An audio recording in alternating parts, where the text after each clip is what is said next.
And I'm afraid another Royal Navy Trident missile test has failed. It misfired and crashed into the ocean just yards from the nuclear sub that launched it. That's right. It's the second failed test in a row since 2016.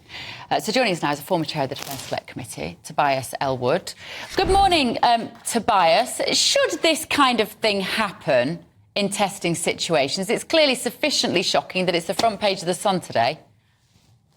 Yes, it's important that we do this testing because in the case that we ever need them or use them in anger, that they do work.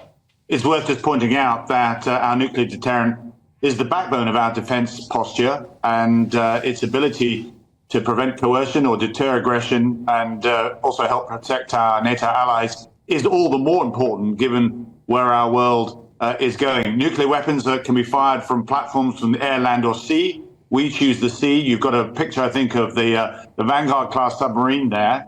The United States makes the missile. We make the submarine and the warhead itself. I've done some investigations here. I understand it was some equipment that was actually attached to the missile itself that prevented the firing of the rocket system after the missile had left the submarine. So as a drill, what the sailors went through, the actual protocols and so forth, which were followed to gear up to the firing, all went according to plan.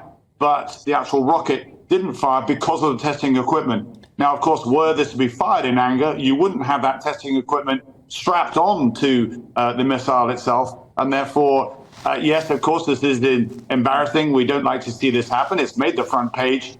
I'm not so concerned that we are without our nuclear deterrent or in any way should be worried. Is this America's fault? Is this the Americans who you were working with in Florida? I don't think it's going to be helpful to sort of portion blame. I think clearly there is fault with the equipment that was designed to do monitor the testing that took place. But the bigger news is that a submarine, HMS Vanguard, which has been out of the water for many, many years because of upgrades and so forth, is now back in the water. This was part of about 190 tests that submarine had to go through to get the green light, if you like, the tick in the box to be able to go to sea for operations. And that's good to see it back as part of our four-boat program, allowing us to make sure we have that 24/7, 365 nuclear deterrent. Some people have texted the programme, Tobias, and said, why are the media discussing this? This should be a state secret. But it's absolutely right that we know about it, isn't it? Well, there's a couple of reasons. I can understand that, and there's an awful lot that I could share with you, which I'm not, for that exact reason. But when you are firing a missile from, let's say, offshore of the UK, and it's going to go 2,000 miles, you actually have to warn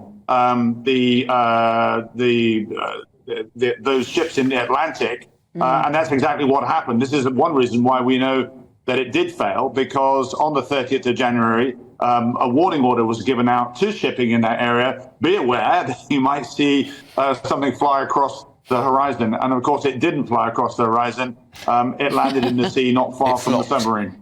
It flopped. Pretty embarrassing for the Defence Secretary, Grant Shapps, who was on the ship observing what he thought was going to be a great triumph, and it just sort of belly flopped into the ocean, Tobias.